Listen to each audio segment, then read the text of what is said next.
What's up, guys? This is the CJ Murray Podcast, an exploration of music philosophy from a Christian perspective. These are stories and insights to encourage and challenge our views of music, God, and who we are.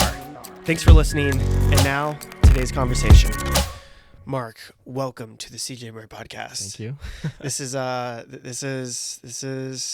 is a good time. It is. I've had some good conversations. I have multiple today, like I told you, but this was definitely a conversation that I'd been wanting for a really good while. Yeah, we've connected like over the past year, like over a year. Yeah, when did I first start recording with you, trumpet? Was it like In the studio? We started that, I suppose, over a year ago. Right. But you've been in the area for a few years. So, yeah, well, I've been here for about 8 years. Okay. But I don't think I knew who you were until we started recording trumpet. I think that was my sophomore year, probably a little over a year ago. I can't remember. It was the Christmas lights. Yeah. Yeah. So I think what's a good way to start a lot of episodes is like, walk me through your story from any blends that you want. And then, if I have any questions or like music thoughts along the way, we'll just kind of follow the tangents. All right. So I was born in Connecticut, and I was in a small church. My dad started the church. So I think right now they have maybe about 100 members. I think when we left, it was 80 people would attend on average. So not very big. I didn't have, too many friends, but that was all I ever knew. So I wasn't really like, focused on, going somewhere else or, so I was pastor's kid, small church, homeschooled.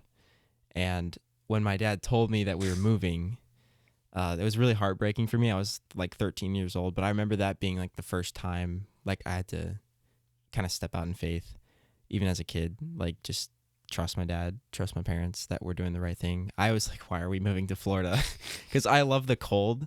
So Connecticut for me was just like, you have New York City nearby, and you've got, the cold, the New England vibe. Like that was all me. And I was like, Florida? Like, why?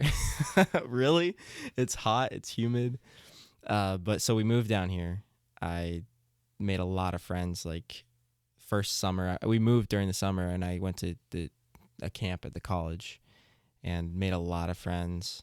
And then the transition into PCA was very smooth. And that was when I first started, maybe my eyes were opening a little bit more to, who I was, my background, the fact that there's so many different people. Because, growing up as a small church pastor's kid, homeschool, you're not exposed to a lot at all. And so that was like my first like real exposure to people. And that kind of developed throughout high school. And it really, really, the changing kind of the turning point in my life as far as, I would say one of the biggest turning points in my life was my senior year. It was kind of that year where it was like, it was in the spiritual sense, I was like, okay, I know everything about Jesus. I know all about God because I've been around it my whole life. But that was the year where I kind of woke up and was like, it's more serious than I realized. Like instead of just walking through everything and just, letting life happen to me, I was like, really, I should probably start to, take care of my life, take control of things, and, actually, pray, read my Bible, and, so that's kind of my story. And then in college, I as far as music goes, I fell in love with music my 8th grade year, I think. I had done piano growing up, and I had loved music already growing up. But it was more so just, like piano lessons because my mom wants me to. But then I heard the first song that I heard was this electronic song. The first song that I really connected with was this electronic song in like 8th grade. and I can still remember it. And I remember being like, wow, like you can make music like this? Like this is so cool. And then I would try to make music on my phone, and obviously I played trumpet, and so that's kind of developed into me wanting to pursue that more. So yeah, that's my story. And it's one of the things you said, like up to a point in life, it's like everything's happening to me, and then there comes a point when, oh, like I need to really make intentional decisions. Yeah. Megan and I know that in our circles, some people feel differently about the series, but Megan and I have been listening through the Harry Potter books. Yeah. And they're like, especially in the first book, you spend the first third of the book where everything's happening to the main character. And then slowly he starts to make his own decisions. Mm-hmm. And I think that in life, yeah, the older you get, that's definitely like, no longer are people going to make these decisions for me, and you have to take initiative. And I think the other thing too is I think it gives an appreciation for like the culture that we realize our parents built, because the older that I get, it's like, oh, that didn't just happen. Mm-hmm. It's like, as kids, we don't see the sacrifices that really go into why it was the way it was. And it's not just, oh yeah, they're like, oh, this is just what we do. Like, no, they made some hard decisions because they knew this is what we want to build. Yeah. Yeah. And in life, it's like you said, when you got to high school and, and even for me, like getting to college, it's like, you really have to make decisions. No, this is who I'm going to be, and this is what I'm going to do. Yeah. And friends test it. And I think most of the time I fell on the other side where I caved to a lot of friends. Right. I was like, I want to be this type of person. And my friends are like, it's weird. Yeah. But no, like with electronic music, I agree though, that first song where it just opens up the sonic possibilities. Yeah. Cause like, I don't know, my family, I don't know, like I had a musical family, like with my dad, but what we were allowed to consume really wasn't a conversation in terms of music. Yeah. It just kind of existed. Like, what did that look like for you? So are you saying for you, it was like open, like just, it wasn't really a concern? I mean, I remember, I don't know if my older brother will ever listen to this episode. Yeah. I remember when I found a Taylor Swift album in the bottom of his clothing drawer. No, it wasn't his clothing drawer. It was like one of his computer drawers. Okay. I don't even know. I was just like, as a sibling, I'm just curious to look through his stuff. I found a Taylor Swift album and I was like, oh, well, he listens to that. Okay. Yeah. Like maybe, and then I don't know, I started listening to Taylor Swift for a season. But like, I don't know, I explored genres. iTunes was big. Right. And so one of the biggest presents I could get for Christmas or my birthday was an iTunes card. Yeah. And so I'd like peruse all the good old days. I know, right? Like when you actually bought your music. Yeah. And so I think that, like I go through iTunes and YouTube, and I don't think my parents ever double checked. Yeah. But yeah, like what did it look like for you? Yeah. So with my dad being a pastor, there's the standards were tighter. Sure. And so that was a conversation in our household, like we're not going to listen to, and it was pretty tight. And a lot of that has to do with, being a pastor and wanting to maintain a healthy image, but also just my parents' personal standards. So I kind of was like first exposed maybe to like non-traditional Christian, like fundamental Baptist music, if we can call it that. I was kind of first exposed to that maybe through movies or even video games. So like I would play like Club Penguin back in the day. Oh my word. Oh my word. That threw me back so far. Yeah. Club Penguin was a great game. And there's other, oh man. like like video games. That wasn't the only one. Like, Yeah. but I just remember playing video games and being like thinking about the music and like, you know, like kind of like, okay, like no one else is like, everyone else is playing like the Wii Sports game, and I just remember kind of like, that's a cool song, you know. Yeah. And then my first time I was exposed, like the song I was mentioning, to electronic music, in the sense that I was like really, like I really resonated with it, was you know the Fat Rat? Yeah. I believe I'm familiar. Okay. So my cousin sent me a song. This is 8th grade, so junior high. And so I don't listen to this anymore, Okay. but 8th grade, junior high, it was the Fat Rat. It's a song called Unity. And my cousin sent it to me because he was already kind of into it. And I listened to it. I remember listening to it and like on my iPod. And I was like blown away. And like I was a little sneaky. So probably shouldn't have been this way. I actually got in trouble a couple times in high school for music. It wasn't like I eventually learned to just, you know, not listen to the music and just, you know, respect my standards. But slowly, Sure. obviously, you become more independent, and we've had conversations like that. And but I remember I would like be in my closet, like with my headphones on, listen to it, or like while I'm doing homework, I'd listen to it. And so that was kind of my first like, wow, like I really, really enjoy this like modern sound.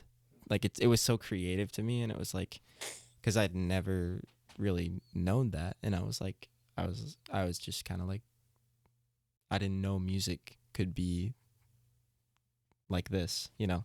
So do you have like a first song that like resonated with you? Do you remember? Oh man. Okay, so this is this is gonna sound like so depressing / emo. But like I remember there's a song called Head on Collision. Oh, what was the band name? It wasn't Reliant K. Mm-hmm. It wasn't Blink 182, but it was Head on Collision, and I listened to it on repeat. And then there was a song by Simple Plan. It was also very depressing. Yeah. But like I feel like those songs were my introduction into like the more modern sound. Mm-hmm. Head on Collision used a lot of effects in the song that like really took me off guard. Like it felt crunchier, and there was some electronic elements. Right. And I think that being stuck in my head for a long period of time kind of put me down that road. A first song, this isn't a song, but I would say it was defining on my journey. Mm-hmm. I remember when a friend, this would have been like the 7th grade, introduced me to Owl City. Yeah. And that, yeah, Lucas Meredith introduced me. And that, I think, really opened my eyes to the genre as a whole. I mean, to be honest with you, I think in terms of like Christians and electronic music, I think Owl City is the gateway drug that most people don't, I think most Christians don't entirely get past only thinking of him in context of electronic music. Mm-hmm. I think that there's he's just so mainstream at this point. There's Right. a world after that. But that had a huge influence, and like other electronic artists, for a good while I didn't bother going too much farther past him. Yeah.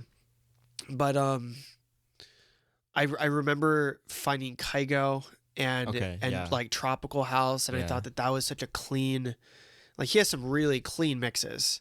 Mm-hmm. I remember after I discovered Owl City, trying to do research to think who did he listen to. Mm-hmm. And so like I'm not thinking of bands right now. Yeah. My brain's melting. But yeah. I agree with movies though. I think that like especially as movies kept being made, Yeah. there was a large incorporation of that type of music in it. Yeah. And my appreciation for movies has grown a lot recently in like cinematography with music being kind of like the focal point of that. Like, oh, like looking at listening to songs and seeing like how that blends in with a movie. And I think that had its roots like even as a kid, like Friday night movie nights, just like hearing these like electronic songs and like, or like, you know, like some cinematic song, and even just in like Pixar movies, kids movies, and just being like so like captivated by the art. Like almost like there came a point in high school where I was like, I really don't like, there's nothing else I really want to do. I just want to do music. And so that's kind of where I was. I think electronic music, it, like aside from the genre, on like how it, like the structure of the genre, the structure aside, I just think that electronic music really treats sound like Play-Doh more than other genres. The way you can take specific things and resample it so many times, so that it's a different sound entirely. It's still beautiful, or unique, or what have you, but like that's what really fascinated me, because like when I started listening, I'm sure you can relate to this, but I just thought to myself, how? Like, how did they, you know, if you listen to an orchestra, you know the how. You know, like a bunch of people got together with instruments, they played it. You know, you listen to Southern gospel or country or even rock. Like it's pretty basic on the how, but the electronic music felt like this Pandora's box of, so like they could have gone any direction, but they chose this direction. And like that's what really piqued my curiosity. I was kind of similar for me. I remember thinking like one of the things I thought to myself a lot in high school was, this is so satisfying. Like just the sounds that you can create electronically, because you're right. Like you go to an orchestra and people are, you know, they're playing the bow and the strings, or they're, you know, or there's someone singing, you know, the voice, or percussion, like someone's hitting something. Electronic, I was like, what is this sound, and like how do you make it? A lot of the sound design just really like captivated me when I was in high school. And I remember thinking like, this is so creative, and it's almost like this is like a treasure that has not reached its full potential. Like there's infinite possibilities with this. And it's only recent to the past. I mean, I suppose you could argue 100 years, you know, because like that's kind of, you know, like the analog and on, as rudimentary as it was 100 years ago.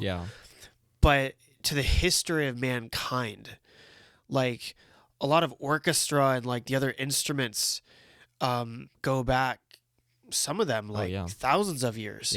But electronic music, it's so recent. It's underdeveloped, and like it really didn't start becoming a normal thing to listen to until the 90s.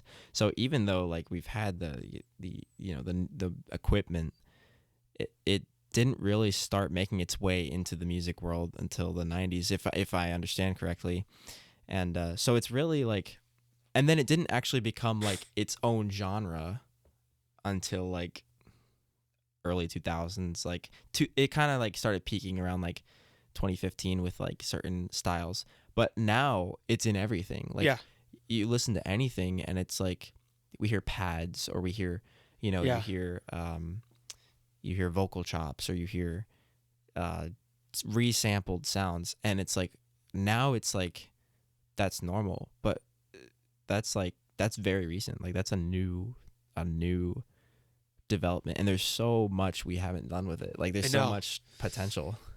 No, that's, I'm 100% with you there. And it's, and I think as a creator and like wanting to learn to create it and trying to create it, even the podcast intro, I think, especially by the time this episode comes out, but I will have had 11 videos on YouTube of me creating the podcast intro. The 11th being like the 30,000 foot, let's just walk through like all the stuff that's in here. But like when it comes to wanting to create a sound that's uniquely you, that no one else has made, I'm just so interested in this medium Yeah. because like no one's going to get it nearly exactly like I'm going to get it. Yeah. You know, like if I just did piano and vocals, if I just did guitar and vocals, if I just did all of that, yeah, there's possibility. But there's going to be someone that's going to be a little similar. But if I've weaved my way through all these different Right. electronic instruments, it's just so unique. Yeah. We can talk about this too. I'm curious what your thoughts are, but I think the stigma with electronic music, it's getting better, like people's perception of it. Well, it's kind of like when jazz first comes out or when rock first comes out, people are like, okay, like it's like too experimental for them. Sure, yeah. Electronic music it's not really that anymore. It used to be. It's becoming more normalized. But I'm curious what you think about this. The stigma does seem to be like it's not creative, like it's boring. Like you're just tapping a drum. Like you're not actually, it doesn't take skill. Sure. Like you're not playing an instrument or whatever. You're just putting it on the thing and then playing it live or something. So I'm curious, like, what do you like? How do you combat that? Like the stigma of the oversimplicity. Yeah. Of it. Just like looping things and like just going through drum samples. Someone can think that, but I dare you to open up a DAW for an hour. Yeah. Like I mean, you know, and oh man. Even if you have a simple song, I think that like a 4 on the floor and a snare and just a few basic sounds, I think production's one thing. I think engineering and mixing can also be another thing. Yeah. Because like to get a really good mix, I mean, that itself is just a huge art form. Yeah. And even if it's true that there's a certain song that's oversimple or cliche, people have no concept of the engineering behind it. Yeah. And or at least to get a good mix. And a good mix usually a good mix always starts with a good song. But oh man, for the people out there that might say, oh, like this is just too simple or too whatever, I'm sure you can point to songs where that may be the case. Yeah. But there will always be the people that took it infinitely farther. Yeah. You know, because you know, I think good art is one about contrast, and then a good marketing principle too has surprised me with The Familiar. Yeah. Where there's this tension between, I was talking with Isaiah Richter about this, Yeah. as he was talking about, where like I want to follow the track that people kind of want it to go and think it's going to go, and then I subvert the expectation, do something else.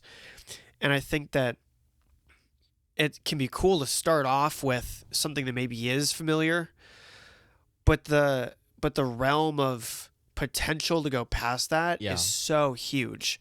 Yeah. And like that's where too just be the change, because like you could go down that route, but there's just so many other possibilities. Yeah.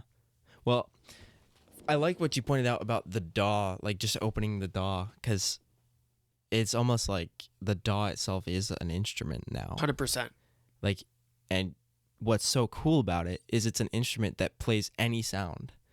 You can do anything, and just, you know, you can generate digitally any sound. Now it's hard to make it sound organic.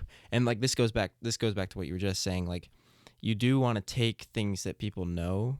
You can't just like when someone writes a song, you don't just, you know, it's not randomized. There you have a reference point. Like you build off sounds that people already enjoy. And so like same thing with a DAW, you want to record or with electronic music, we're not just like tapping buttons and like making beep sounds. It's like you want to take a reference, like, okay, these chords or this piano sound or this, you know, and it's kind of slowly taking what music has been, introducing new elements. And what I'm really excited about is like we're here, like what's it gonna look like in like 20 years? Man. Like, and a lot of that, I've had a lot of thoughts about AI and how that's gonna affect music. Oh yeah. I just like, there's the debate over like, because AI can make songs now and they sound great.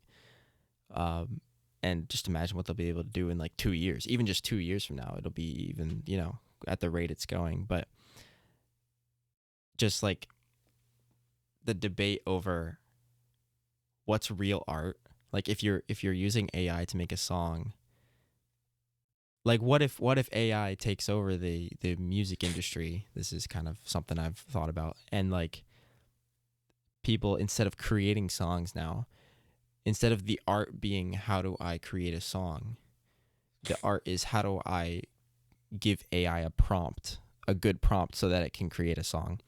And that in a sense scares me, because that would be, I mean, for me it'd take away the organic sense.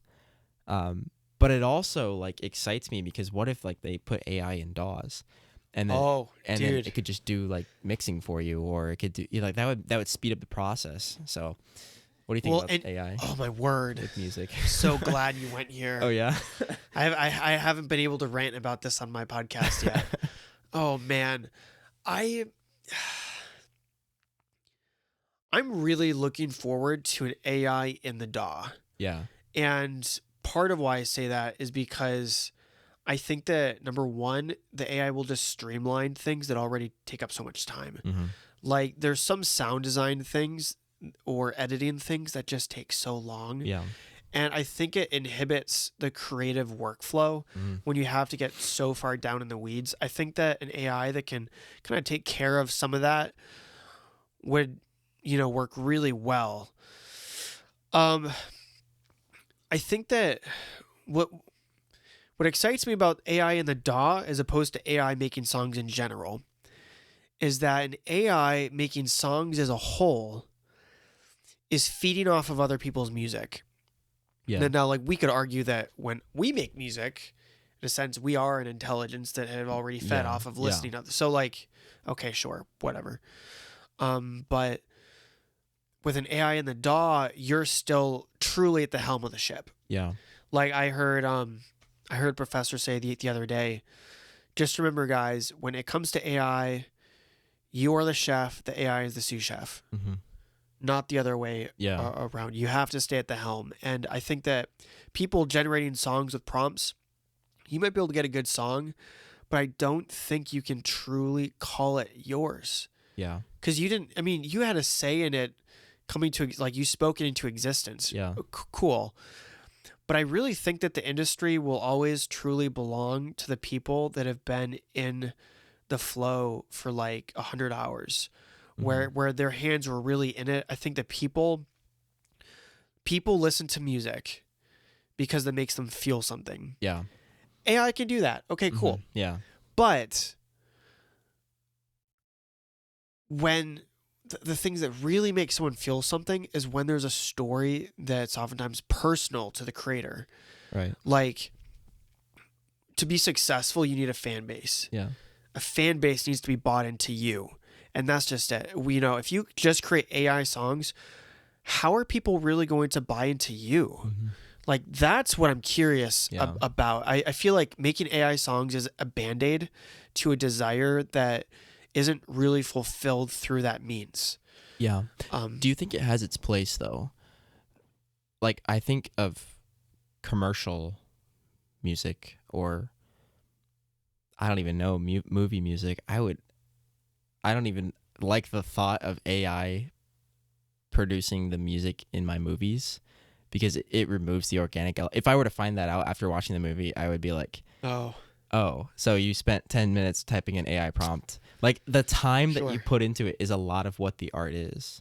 But my question is, do you think there's a place like maybe commercial music, like write a song for this commercial that fits this theme, typing that into AI? Well, I'll say this, whether there's a place for it or not, it's going to take it. Yeah. It's already it's already there. I mean, yeah. I think Burger King did a commercial that was I think like entirely AI, or Yeah. it may not have been Burger King, but there was some like mainstream franchise that like they, as an experiment, they did like an entirely Yeah. AI commercial. And I mean, the fact Yeah. that I can't even remember it is a testament to like, Sure. Yeah. yeah, it's AI. I think it's what artificial intelligence is kind of doing in the background is like,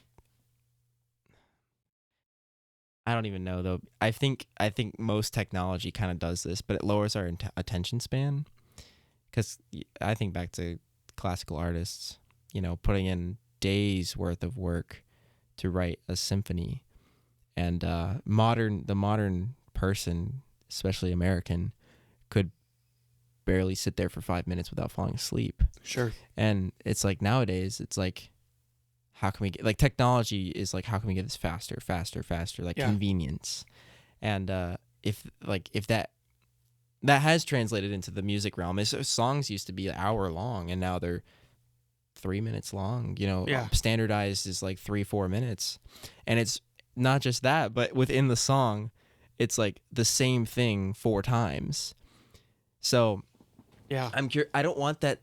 That hurts my heart if that keeps going, because I'm a huge advocate for like trying to challenge myself with music that is not easy for me to listen to. Like, it takes real attention. To me, this is one of my like fundamental philosophies on art, is that if it doesn't engage your mind, it's not real art. If it doesn't challenge the way you think, then it's not real art. If it's background, if it's like just background noise, or it's just there to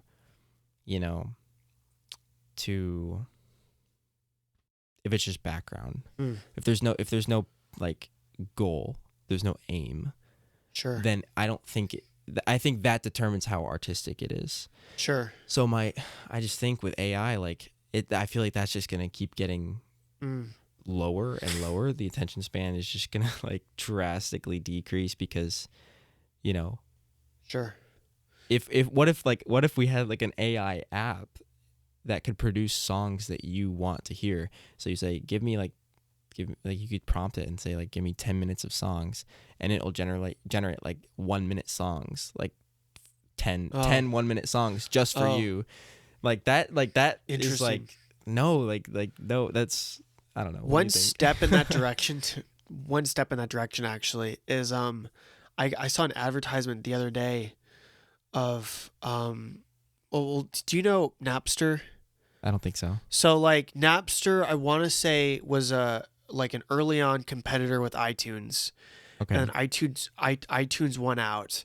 And I think there's some legal things that may have gone on as well with Napster, but Napster apparently is having a comeback, and one of their new branding points to compete with iTunes and Spotify is a big thing they're doing. It's called Playlist GPT. Oh, really? Where if you want a music playlist, describe the exact type of playlist you want and the flow of it, and it'll generate a playlist of music. Yeah. Yeah. So like, yeah, it definitely poses a challenge, I think, to getting discovered, because a huge means of getting discovered as a musician right now is, can you get on playlists? Yeah. And Playlist GPT could throw a huge wrench in that. Yeah. Yeah. Well, and the other thing too that's interesting is, usually if it's going to generate that, that's going to use data garnered from the rest of the internet on what's popular, and that'll probably dictate the specific songs that it's going to pull. Yeah. But after like 5-10 years, if most music is found like that, where is it going to now draw data from? Yeah. Like, that's what's interesting to me. Yeah. I've thought about that, like the playlist ability, and this kind of goes back to what I was saying about the time you put into something, like it increases the value of it. So whereas like back in, a long time ago, classical age, the music, you had to, leave your house, travel, go to the theater, sit there for an hour, and it's very like that's very rewarding. Like that's like amusement park rewarding in our Sure. terms. Like you travel somewhere and you spend time there, and so there's high value on it because it's not as common. But with the technology increase and the billions of songs and the millions of music artists, it's just from what I see, like music is just quickly becoming,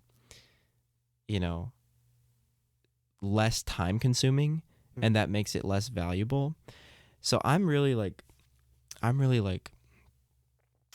thought about like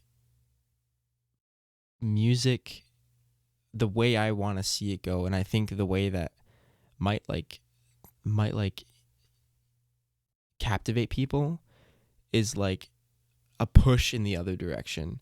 Like, what if we have like these modern keep the styles? I love the style, the creativity. That's a good thing that comes out of the technology. But like, what if we took that and like pushed in the other direction as far as, our appreciation of music, and made, these, I can almost hear it in my head, like these just real music that is time consuming, but it's like a narrative. It's like a story. You have to wait, and then it tension and then resolve, but it's not just like, tension resolve in a 30-second TikTok video. Yeah. It's like I want to see, like, I think there's a need for music to expand from just mainstream media consumption into like this art form again. That's one of my, something I'm passionate about. I think a really good example of that, are you familiar with Epic the Musical? Yes. Wait. Is it with the Greek mythology? Yeah, with Jorge Rivera. I only have listened to the songs. I haven't watched. Is there like a...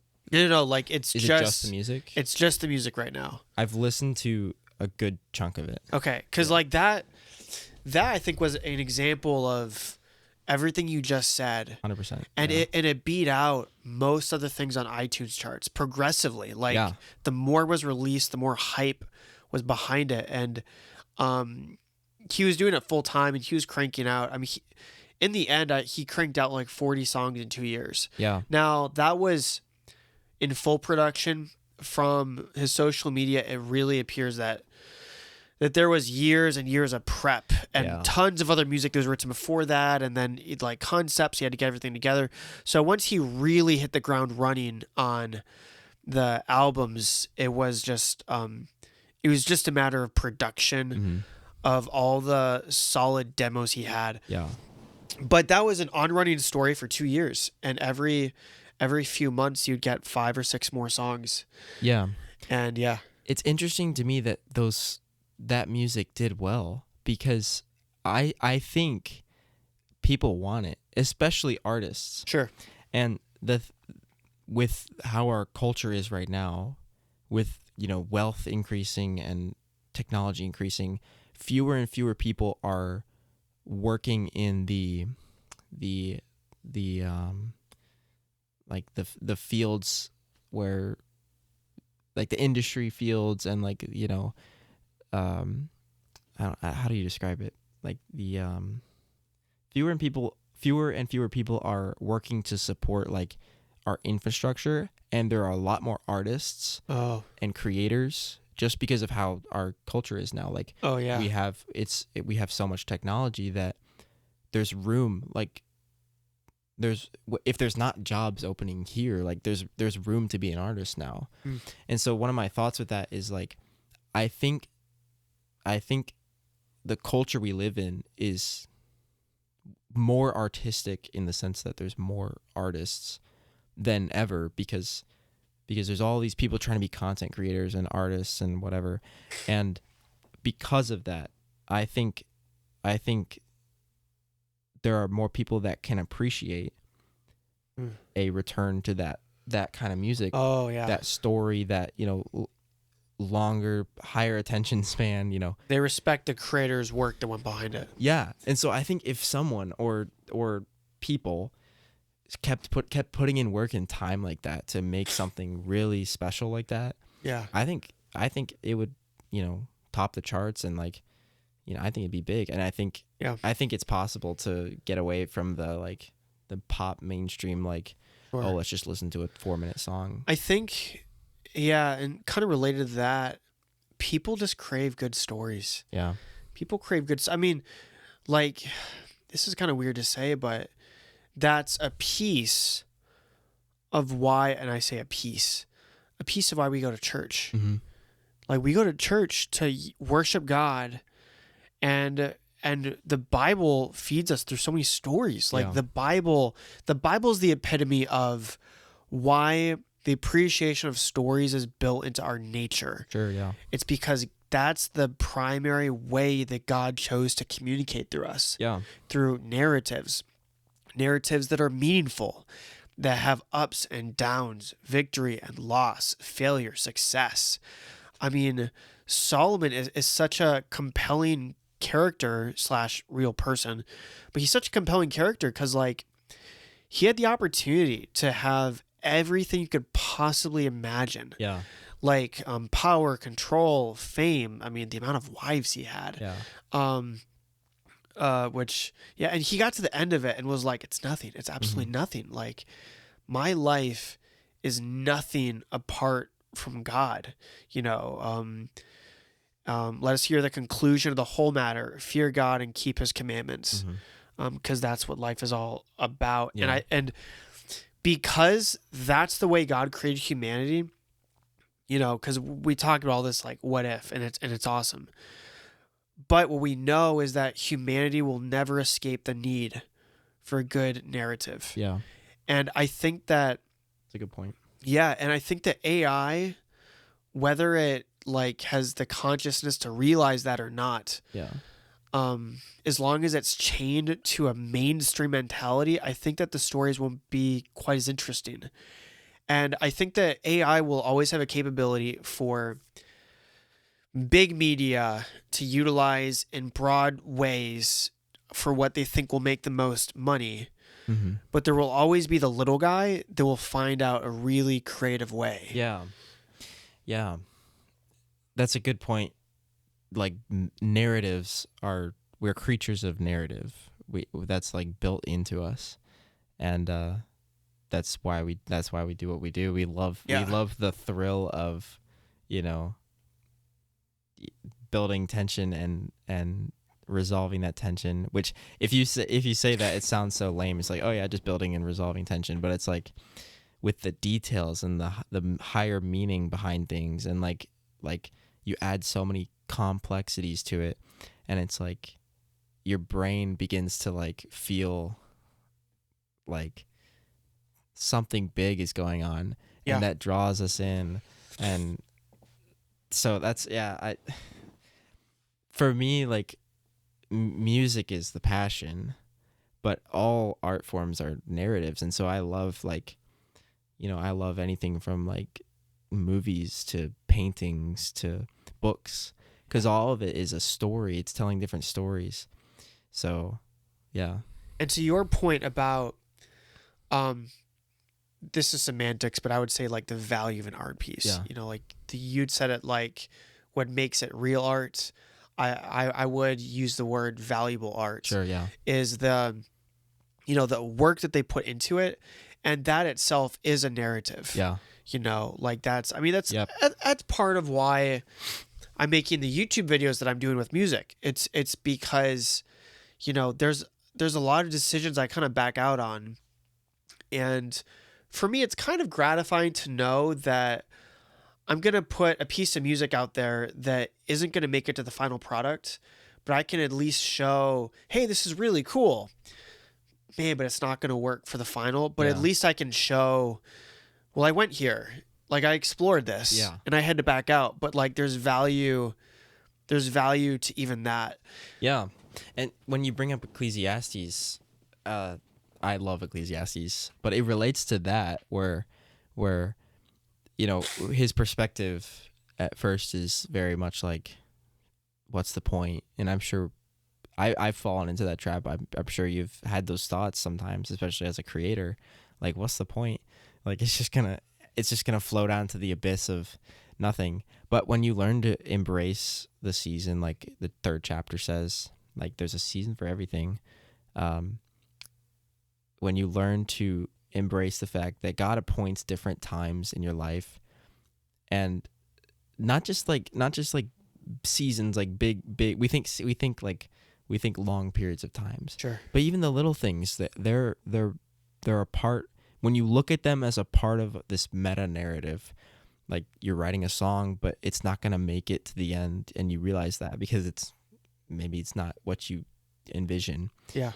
You still can enjoy and find meaning in that because you're viewing it as the season that God has given you for that time. Like it's a part of a whole. Without it, there would be no, final product. Like it is how you get there.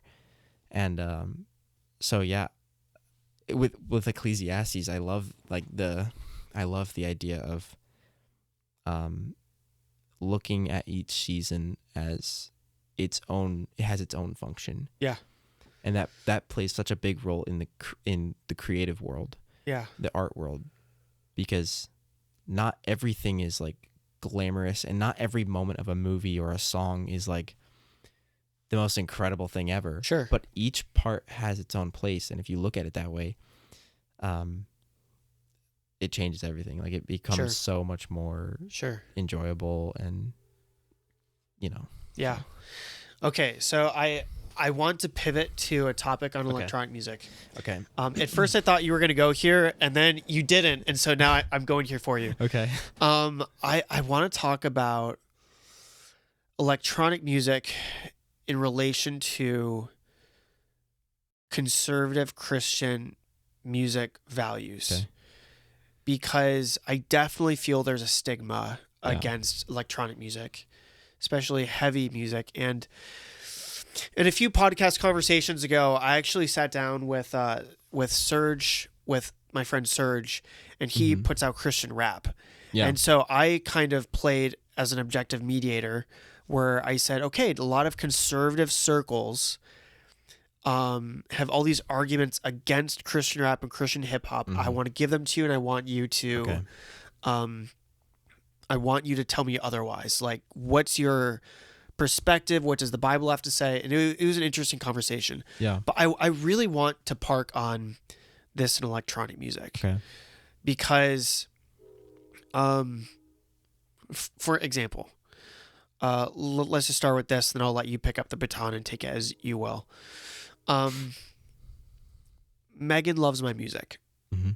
Megan loves my music, and she is my biggest fan. She's my biggest support. But her concern is like association with venue. Yeah.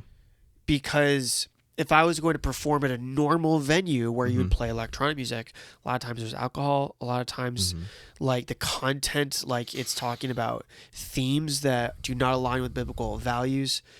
The association debate has been a long running debate. Yeah. I think for any genre, like when there was a documentary I listened to,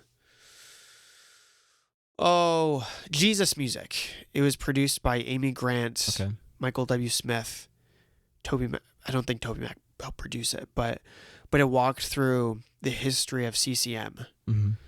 And there was elements that I did not entirely agree with.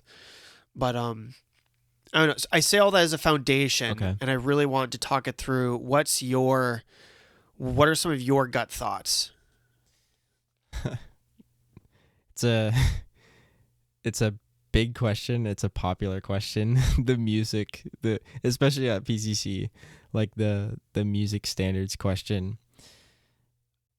First thought, I think it's a case by case thing, because it's hard to make general claims like this genre is immoral or this association is more immoral.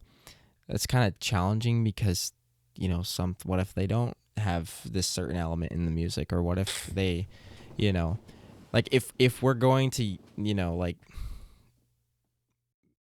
use that kind of terminology, you could say that about anything. Like, well, this microphone, like, who were the people who made this microphone? Like, were they Christian? Were they associated with biblical values? Like, it's challenging to make general claims. So what I like to do here, I'll pull up my Bible when people have this discussion. I go to Romans 14 a lot because it kind of clears things up, because he says it better than I could ever say it. Anytime I try explaining like what my position is on this, I'm always like, man, Paul said it better. Paul said it better. Yeah. Yeah. He said it a lot better. I mean, there's just, if you're listening, read the whole chapter, Romans 14. Sure. Because there's a lot of different points he covers on this. But a lot of, let me try to find specific thoughts, but a lot of the point of the chapter is it's not necessarily about the thing or the action as much as it is the effect on the person and the motivation behind it. That's kind of a lot of what the chapter is saying. Sure. So it talks about eating meat, and I think a good point to bring up is like these. If we're talking about association, these were meats that were offered to pagan idols. So talk about the extreme of association. Like, playing music in a bar is one thing. Eating meat that was used for pagan sacrifices, to me, that's like, okay, association, that's the ultimate example, at least biblically. And so he's talking about that, and he says, let's see, where's the one? Okay. Do not, I think this specific paragraph might not be talking about those meats. I know the Corinthians one does. Sure. But it's similar. It says, do not let him who eats despise him who does not eat, and don't let him who does not eat judge him who eats, for God has welcomed him. Who are you to judge another man's servant? To his own master he stands or falls, and he will stand, for God is able to make him stand. And then he talks about like the holidays they observe. One man judges one day. So it's a similar like standards issue. You go down to verse 8. For if we live for the Lord. If we die for the Lord. So whether we live or die, we are the Lord's. So then verse 10, why do you judge your brother? Why do you despise him? We'll all stand before Christ. So all that to say, like, I can't say it the way the whole chapter says it. I'm trying to paint like a small picture. Sure. Yeah. That sort of represents the chapter. But the idea is don't focus so much on what it is that's being done. This is in reference to things that are gray areas. So I'm not talking about like morality. Sure. As in like standardized obvious moral issues. I'm talking about things that it's like there's debate. And that's a big the gray area is a lot wider than people think. Like, there's a lot of things people talk about that they debate, whereas some people think like, oh no, that's obvious. I'm like, no, it's very there are a lot of opinions on this. So anyway, in reference to gray areas, like things that are not obvious, his point is, it's not so much like, don't focus so much on the thing itself. Focus on what's it accomplishing. What's it accomplishing for you? What's it accomplishing for your brother? And then also focus on, why are you doing it?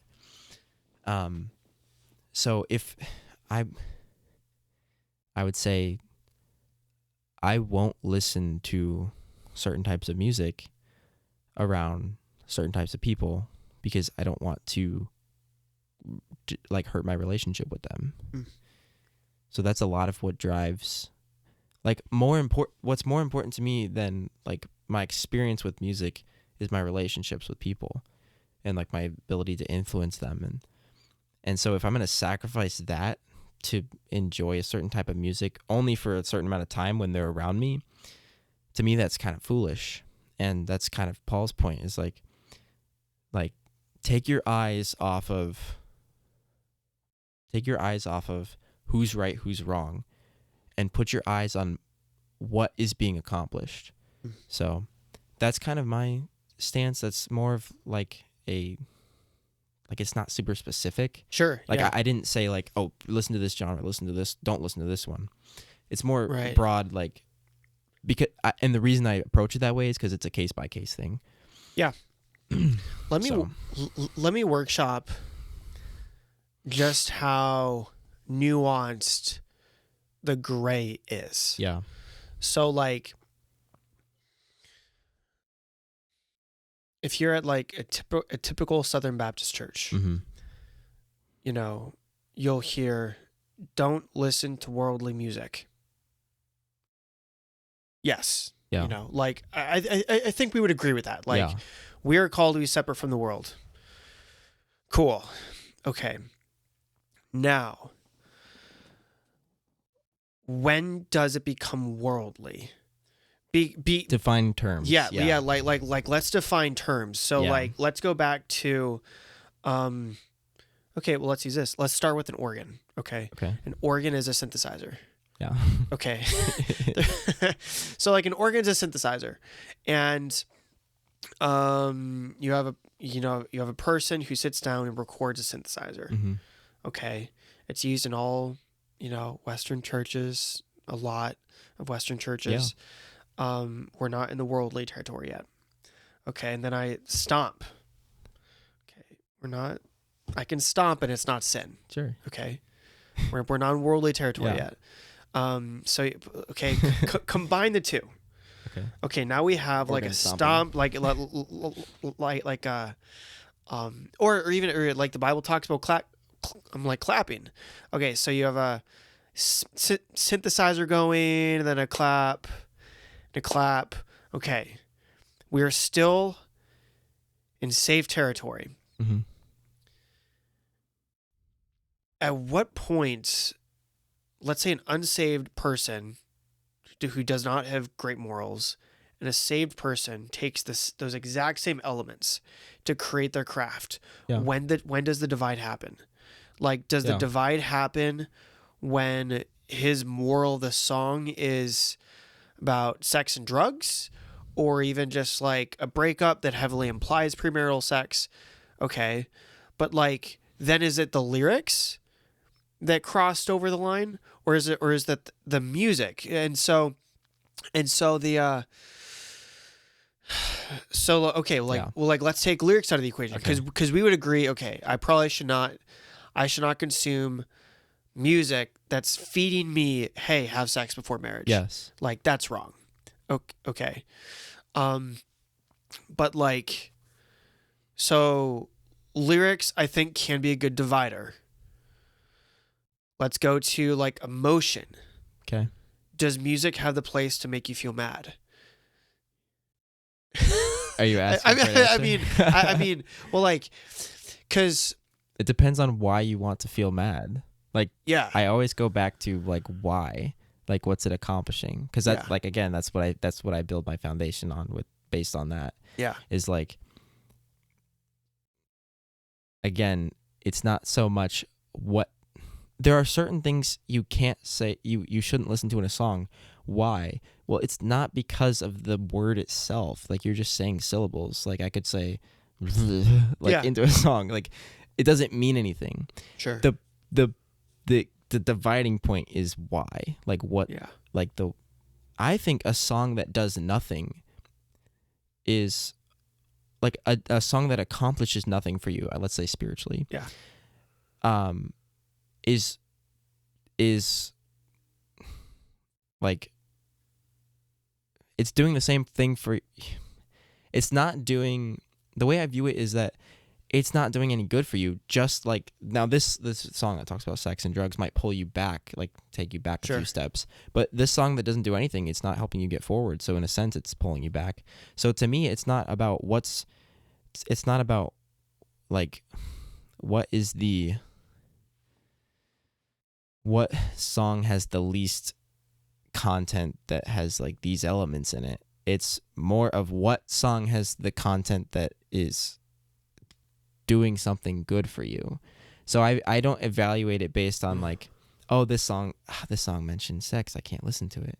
I evaluate it based on like if there's a song that doesn't mention sex, I think to myself, is that a good song? Like, does it even just not spiritually but artistically, is it like that's not the ultimate determining factor? Yeah.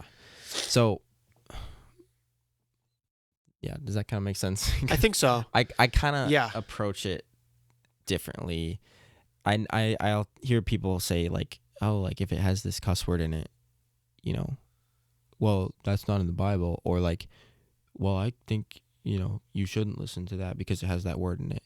For me, it's like, if you're just throwing out music or bringing in music based on like just like things that you find, like standards that you find tangible, you're just making up laws. Like, you need to evaluate it based on your heart, not based on like, you know.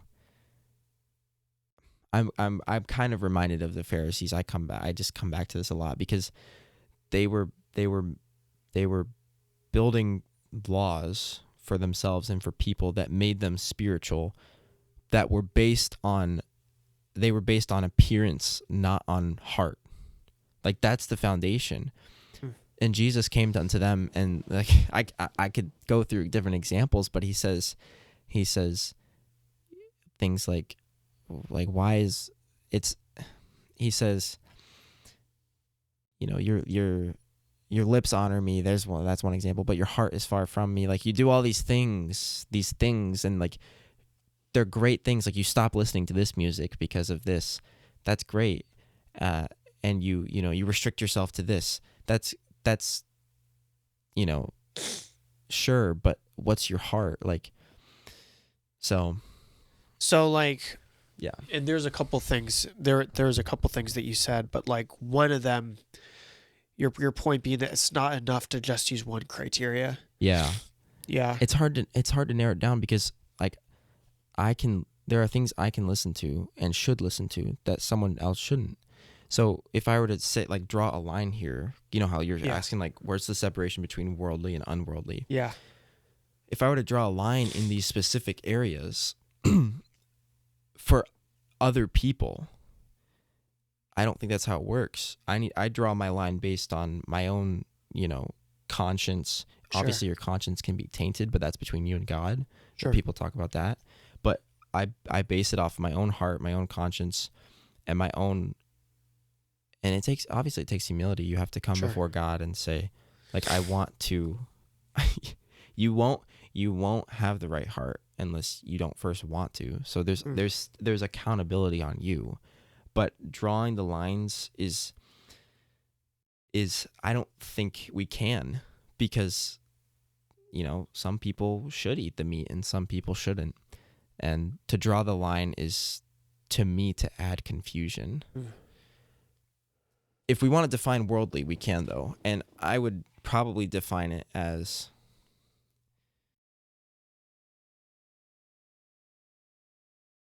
if something's worldly as opposed to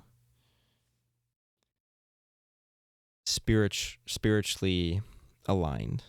Sure. Or, you know, whatever criteria we would use there. I would probably also base that on what's it accomplishing, because what divides the world from us is our why. Like, we're a part of, you know, how do you say it? Like, we're a part of, I don't even know how to say it, but it is hard to define worldly, but yeah. Well, like, because I know that Paul does talk about, oh man, where's I can't remember the passage. When Paul talks about like a worldly spirit and thoughts and like wisdom of like having not the wisdom of this world, because the wisdom of this world looks like this, but the wisdom of the Spirit looks like this. And and I need to find the passage. Yeah, my first thought in defining like what would be worldly would be, again, like motivations, like Right. what's your purpose in doing it. Right. I wouldn't define it based on like tangible things. I would define it based on heart, because Right. Right. I found the passage. So, can a fig tree, my brethren, bear olive berries, either a vine figs? So can the fountain both yield salt. Can no fountain yield both salt water and fresh? Who is a wise man? And this is in James 3, Yeah. 3:13. Who is a wise man and endued with knowledge among you? Let him show out of a good conversation his works with meekness of wisdom. So like meekness. But if ye have bitter envying and strife in your hearts, glory not and lie not against the truth. This wisdom descendeth not from above, but is earthly, sensual, and devilish. For where envying and strife is, there is confusion in every evil work. But the wisdom that is from above is first pure, then peaceable, gentle, and easy to be entreated, full of mercy and good fruits, without partiality and without hypocrisy. The fruit of righteousness is sown in peace of them that make peace. So like, I think there's better passages that obviously describe worldly. But like for this passage, as far as like wisdom, I think that like music that would push me to one end of this passage as opposed to the other could be a defining factor. Like if there's music that's like if there's music that's divisive and like makes me want to envy another person. Yeah. Like, okay, that's a defining factor. I think that like when it comes to music having a lot of different contexts, I think that depending on the song will relate to different portions of scripture. And I think it's not enough to say that one scripture is going to be the dividing factor for it all. I mean, even take Ecclesiastes. There's a time to, there's a time to laugh, a time to cry. Okay, you could argue that there's a good song that'll make you laugh, and there's a good song that'll make you cry. There's a time for war, there's a time for peace. Okay, so there's a song that can make me want to go to war. Yeah. And there's time for that. There's a song that could make me want to make peace, and there's a time for that. So like there's a lot of different context to that. That reminds me of something. I've listened to a song that made me mad, and I'm glad it did. There was a song, I still listen to it. It's it makes me more frustrated, but it's No Room for an Anxious Heart by Chris Renzema. It's a Christian song, but he talks about a lot of things. He talks about his concern with not being accepted based on his anxiety, but he also at the beginning talks about like things that consume his time. There's another one he has too, where things that consume his time that are not accomplishing anything good, and it's almost like it's emotional, like it's more solemn, but it's frustrating because I listen to that and I'm like, man, why do I and it makes me mad at something, like using my phone too much when I have these relationships I should invest in, or it makes me mad at sin.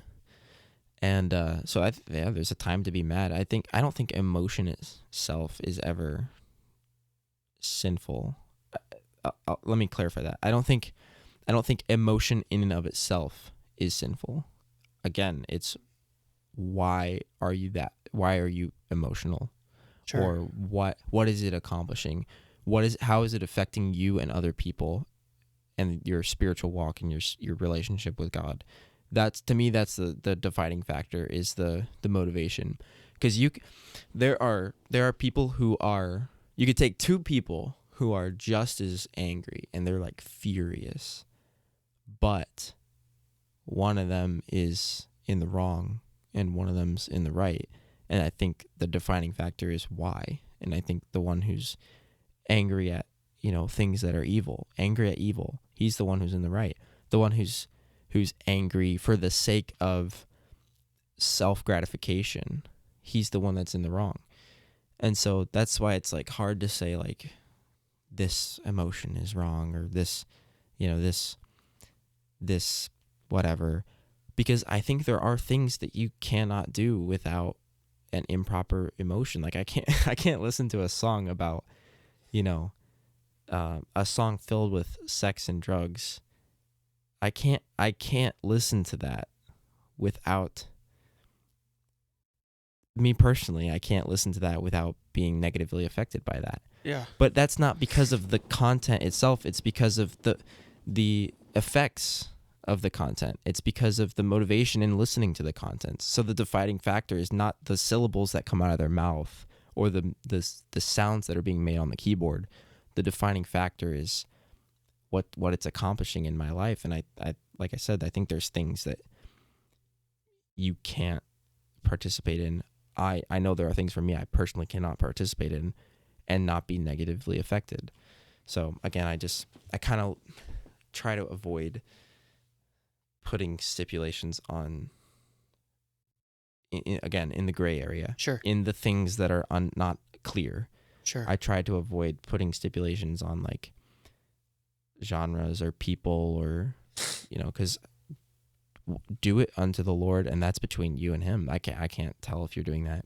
And also do it for the sake of your brothers and sisters. Yeah.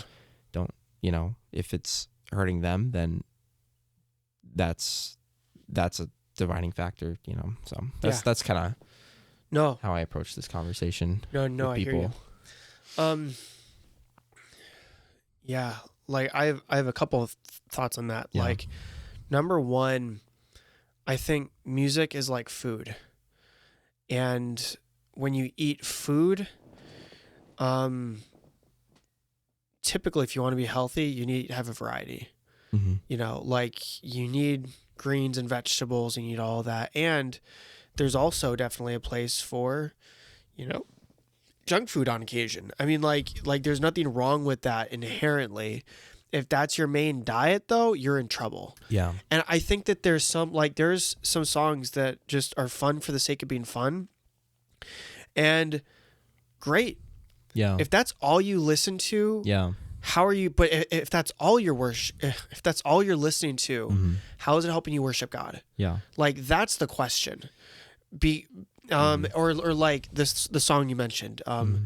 where, you know, like it made you mad, but like for a good thing. Okay, cool. But if that was the only song you listened to on repeat for 100 days, right? Even if it was a good heart to begin with, like it's gonna take you down. Yeah. And so I go back to Ecclesiastes. Like there's a time to laugh, a time mm-hmm. to cry, and I think that for every angle of Ecclesiastes, there's probably a song in there for that season. That'd be a good album. Dude, that would be a really unique album. 3, like war song and a peace song, and then it's like back and forth, like a part 1. That would be interesting, like a pendulum type of effect where the whole album's like a conversation going back. Yeah, that is interesting. So like that's my thought on that, and I think that when you go, when you find that song for each season, I think you'll find there will be a song God doesn't want you to listen to, and there will be a song God probably doesn't want you to listen to for that season. And I think a lot of that could be, you know, like if there's a season where you're heartbroken and you need that song to either help you relate to the song or to pick you up. Yeah. You're going to find an artist that comes at that issue from the wrong perspective. Yeah. And you could also argue that there is a lot of other music out there that can handle that season of your life far better mm-hmm. and is a better listen for you. Yeah. Now, I will say this, though, and this can maybe get us back to electronic music a bit. Okay.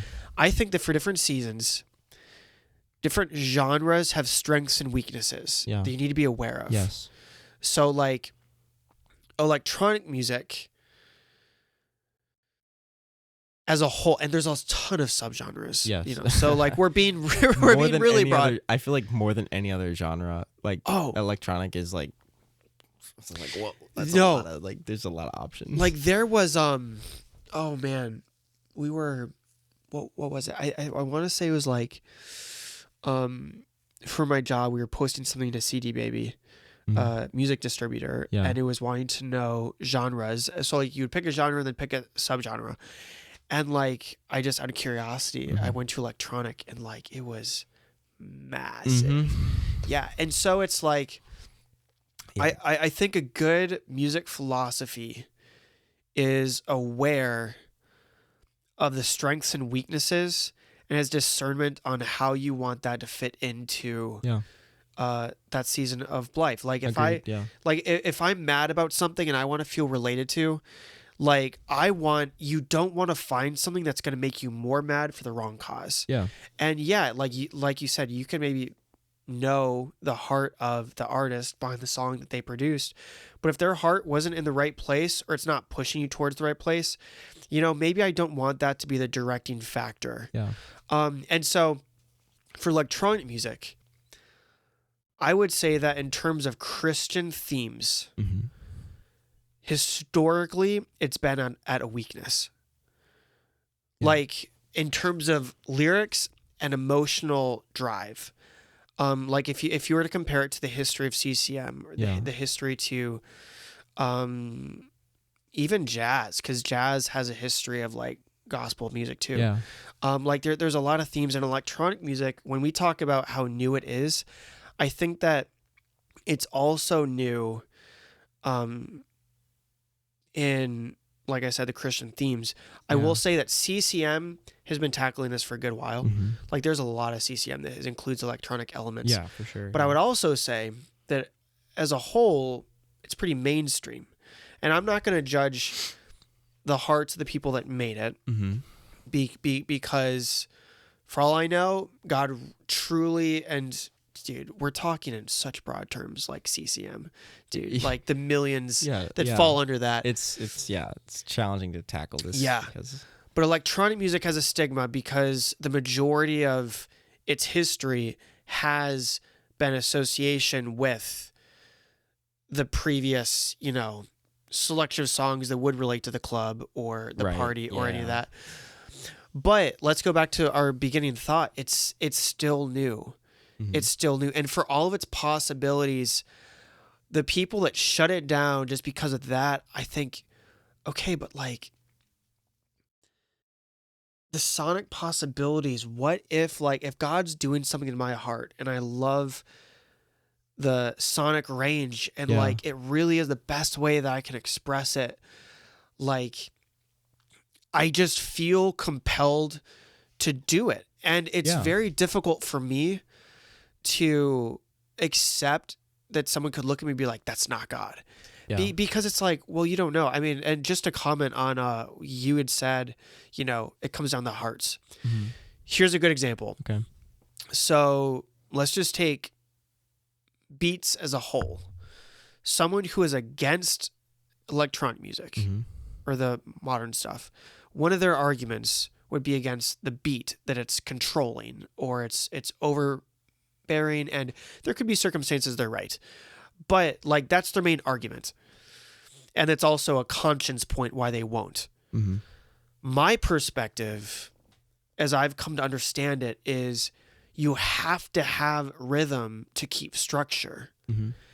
And electronic music gets so complicated, structure is vital for the complications to make sense. And like at what point in the mix, because like there are some Christians that like, oh well, the beat's too loud.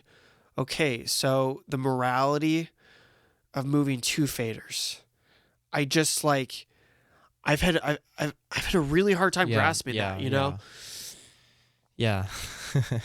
and like I'm familiar. the faders is an oversimplification. It's more a matter of feel. I think when someone says it's too loud, it's to them, they're saying this is causing me to think thoughts and to go down a path I shouldn't go down. So it's more complicated than it's too loud, but we don't interpret them right. I don't want to use labels like them. Sure. But as there's because it's not just them and us. It's like spectrum, like a huge spectrum. Some people would say I'm super like traditional. Some people would say I'm super liberal, and like on the more like the standards spectrum, not political, but so I think what they're actually saying is this is causing me to go down a path at this volume. It's the higher the volume, the more pressing the thoughts are, and of like things that I've done or things that I've seen or things that I don't want to, like things that cause me to go down a certain path. I understand that. And then for other people, it's like turn the volume up and it increases the artistic value. It doesn't do anything spiritually to me. It just increases the artistic value. So again, it's like we have to, like Romans 14, we have to strive to interpret each other correctly. We have to strive to, even if we don't understand, we have to strive to, work together and get along. Sounds cliche, but we have to, have unity, because everyone comes from different backgrounds, different perspectives on the sound or the genre, but we all have to strive to do what's best for the other person. And in doing what's best for the other person, you're really doing what's best for yourself. So I think when it comes to like really specific things like that, the challenge is interpreting people correctly, because when someone from that super traditional church is saying the beat's too loud, we think in our head like, what? Like someone like me who listened, like I would listen to something with a beat in it. It's like, what? Like that's like the automatic response. Yeah. But I have to stop and say they're not. That's not what they're saying. They're not a musician. They're not saying the beat's too loud, you need to turn it down in the mix. They're saying like I associate that with things, and I can't divide that association. I don't know why. Maybe they don't know why. Maybe they do know why. But regardless, what they're actually saying is, that's taking me down a path I can't go. And maybe the point where it gets difficult is like if they're making an objective claim and saying, no, that's objectively too loud for everyone. I would challenge that, like biblically, like, oh, right. Like if they're saying the beat is objectively too loud for everyone, I would say, well, like what, be careful. Then it becomes a harder conversation. I would bring up the same points. I would say, be careful because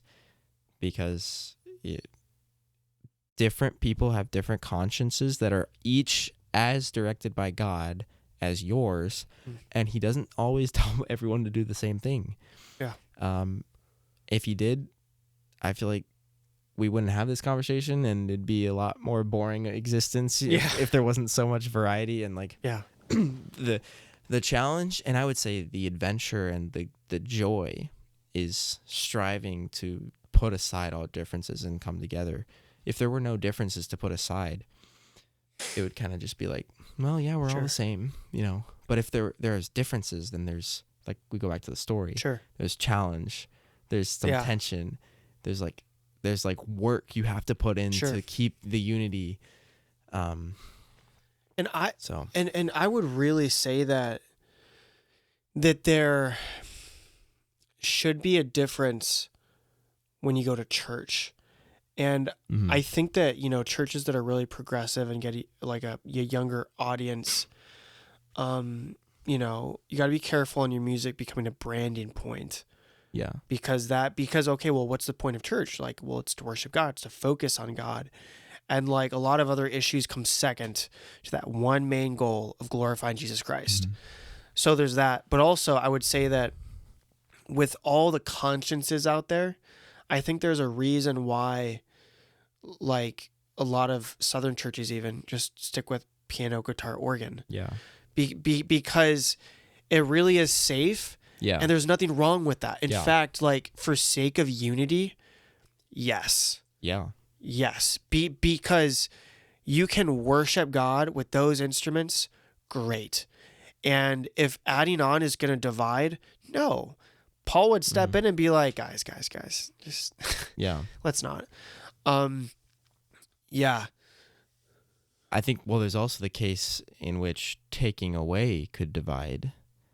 And I agree with the branding thing. Don't get me wrong. I think if you're like doing music styles for the sake of like your own self-gratification, like I just want my church to grow, just be bigger. Sure.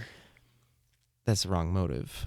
But I think there's also scenarios in which taking away, taking away. So like, let's say you have a less traditional music style.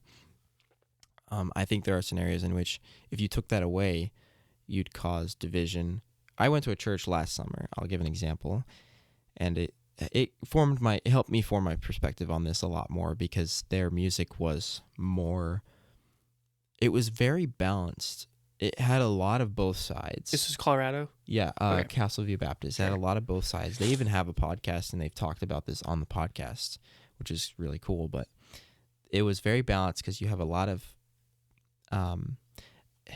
Southern Baptist churches. You'll find a lot of elderly people, and that's just the nature of like tradition and where they've grown up. And out there in the West, though, it was very balanced age groups, all different ages. You had young people joining the church every week, and like it was really cool. All that to say, the music there we had some like one we were singing "How Great Thou Art, Be Thou My Vision," and then 2 minutes later we were singing "There's Joy in the House of the Lord," and you got the bass player up there and keyboardist, and it was a shocking example of people coming together and putting their differences aside. Because the older folks in the church, they probably didn't sing as loud on "There's Joy in the House of the Lord," and then the younger people were kind of like put hands in their pockets when we're singing "How Great Thou Art," but you see them after the service talking to each other and like 100%. loving each other. And to me, I was scratching my head because I was like, I didn't know you could have both Sure. in one church. And it was, for me, it was beautiful because it was like no one, there was some outliers of people who had their thoughts and they would express them. But 90% they loved each other so much. The spirit was incredibly energetic and full of joy and love and passion for the ministry. But they had all these different styles and they were okay with it. And so to me, it was a testament of like, it's the heart, it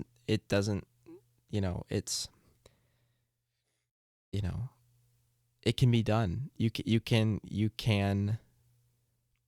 You can maintain that fellowship, but it has to do with your heart. It's all about, where's your heart? And so I just think that's a thought for you, like, Yeah. But Well, and on another vein, okay, like even with me making electronic music and still working on putting stuff out there, the podcast has been a huge block for the past month and a half, and then I'll be editing for a month. I'm wanting to like clear it out for a few months, and then I don't have to worry about it for 9 months. Mm-hmm. But as I put music out, I feel like I'm in a position where I'm surrounded by a variety of circles, and I know that I'm surrounded by a lot of musicians, Mm-hmm. and like I'm not afraid for anybody to find my music, but there will come a point where either I'm going to be like, if you don't like it, don't listen to it. Yeah. Like I'm cool with that. Like I'm not offended whatsoever. Mm-hmm. Or as I'm putting out my music on Instagram, I'll see people that unfollow me. I'll see people that follow me. And I view it as like, yeah, it was a process that was going to happen. Mm-hmm. Like if you sign up for me and my music, this is what you get. And I'm cool with that. Yeah. Like this is what I'm compelled to make. And and like I'm also trusting too, like, you know, if God wants me to make this music, you know, I'll still have good people around me. Yeah.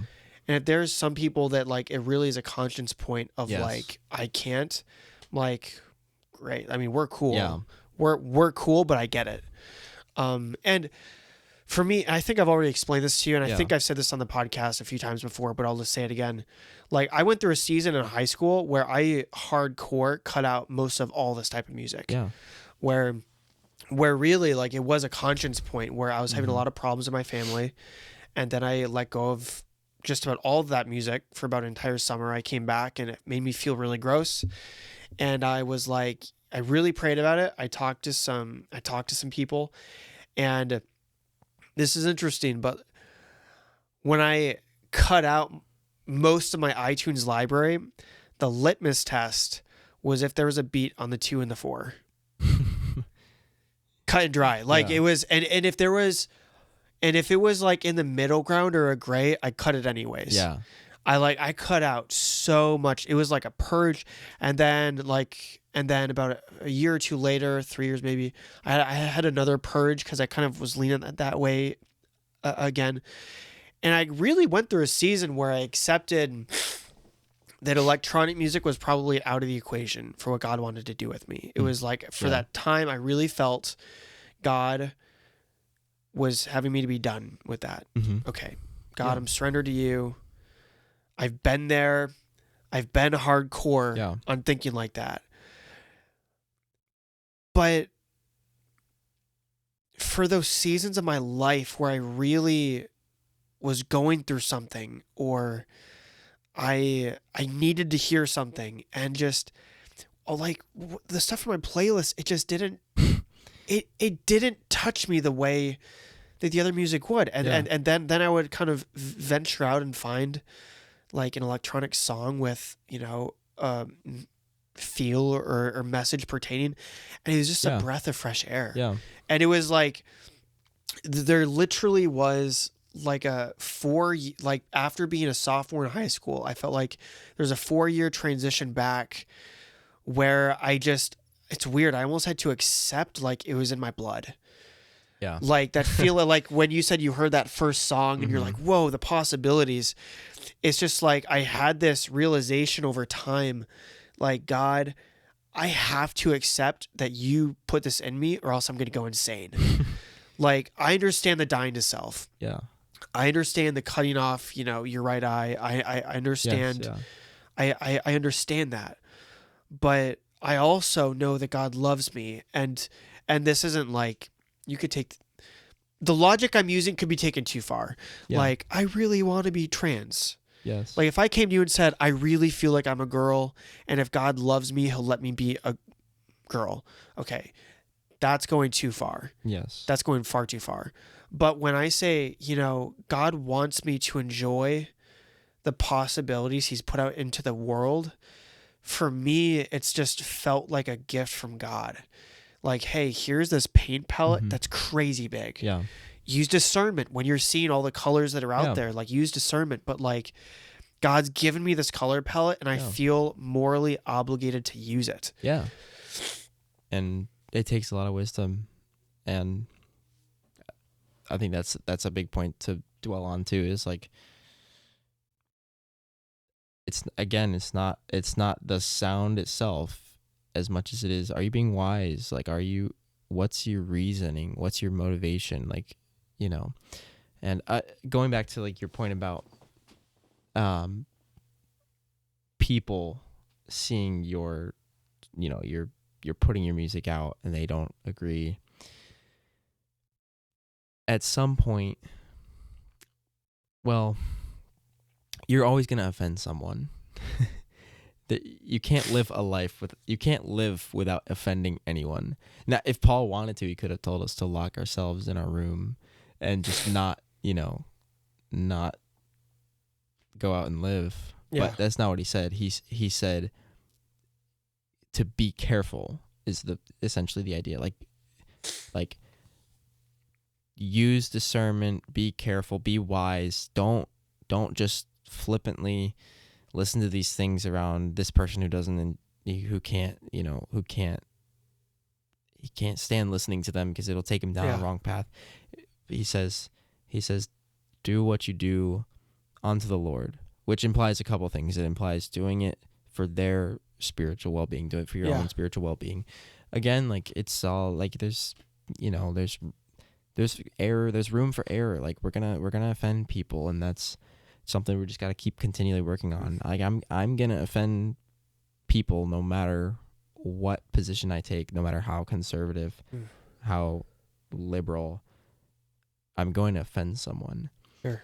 So it's wisdom, And it comes down to,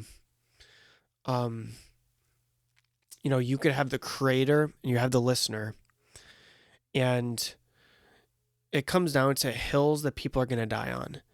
Like for music philosophy, the listener, this is a hill they're going to die on.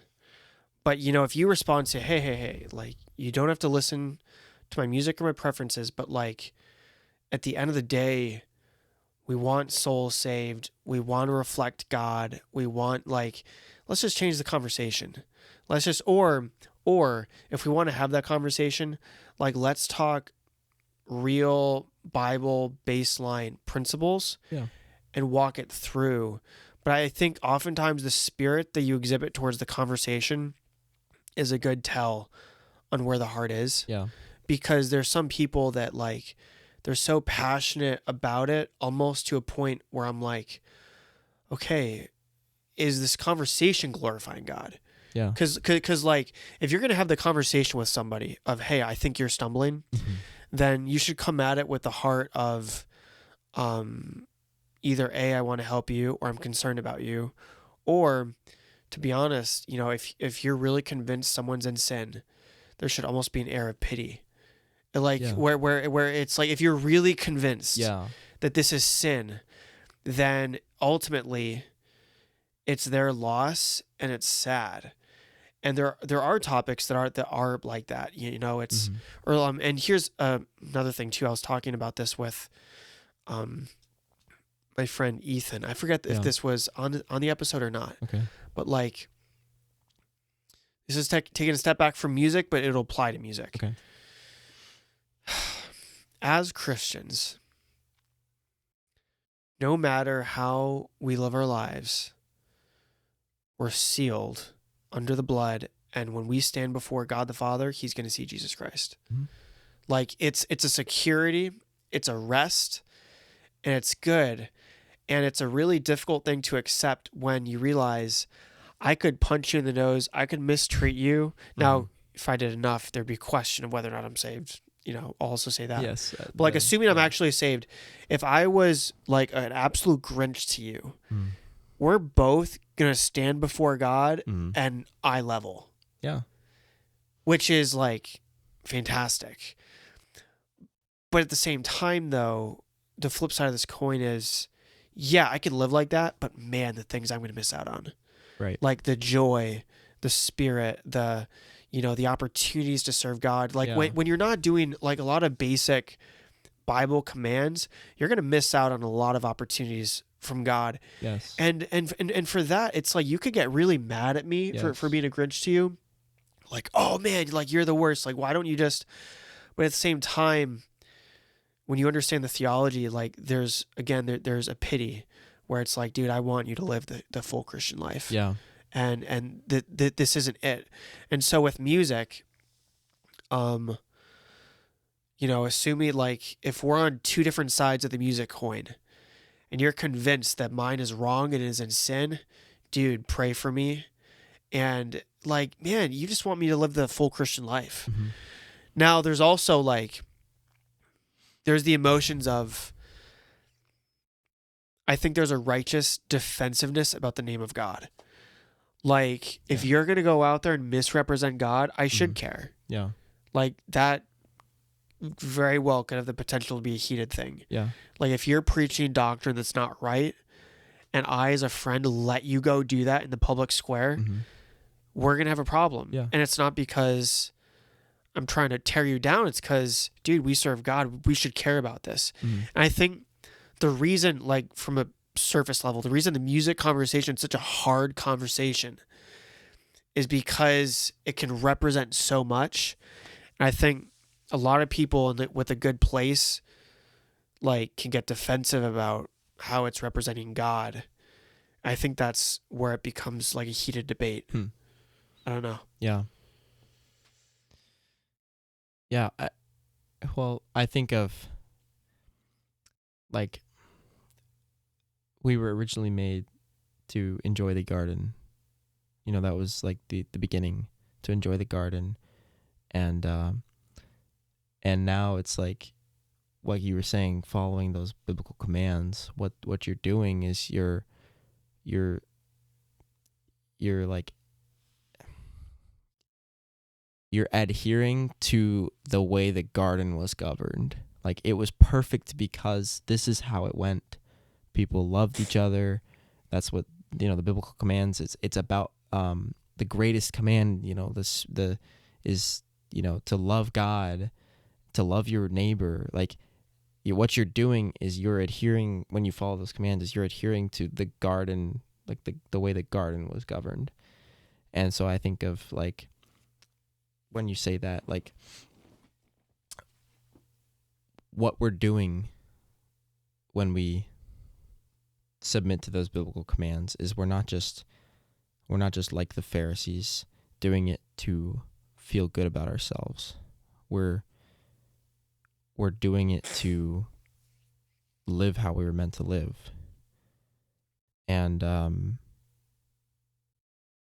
so yeah, with music and stuff, it's complicated. Like, it's a complicated discussion. There's so much that goes into people's thoughts on music, but the final question is really, like, is what you're doing out of love for God? Is it out of love for your neighbor?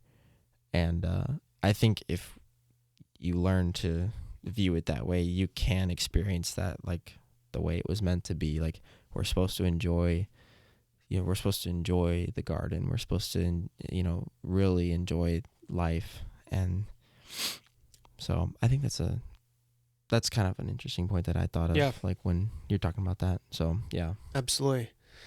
Yeah. Well, dude, I hate to say it, but I think we're going over like 2 hours on the episode. It was a good chat. I really felt like this was an important discussion to try and cover a lot of ground. Yeah.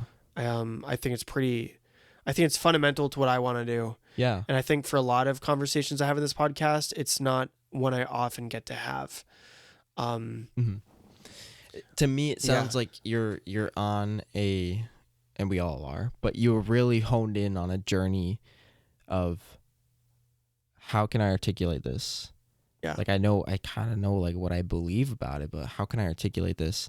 And so I think what we've accomplished is building that foundation of, like, okay, here's an example I can use. Here's this kind of ties it all together. So I think that's kind of like the journey you're on, and it's yeah.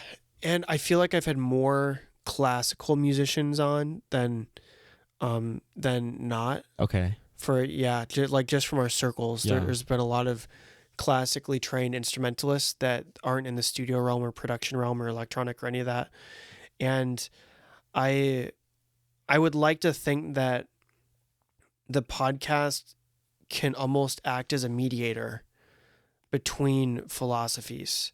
Yeah. That there is a middle ground in appreciating and caring for the traditional conservative realm of music and incorporating it and letting it have a healthy conversation with what's new and modern. Yeah. And letting it have a say, because like as I create music in the modern electronic realm, like I think the classical musicians still have so much to offer. Right. And conservative values in music still have a lot to offer.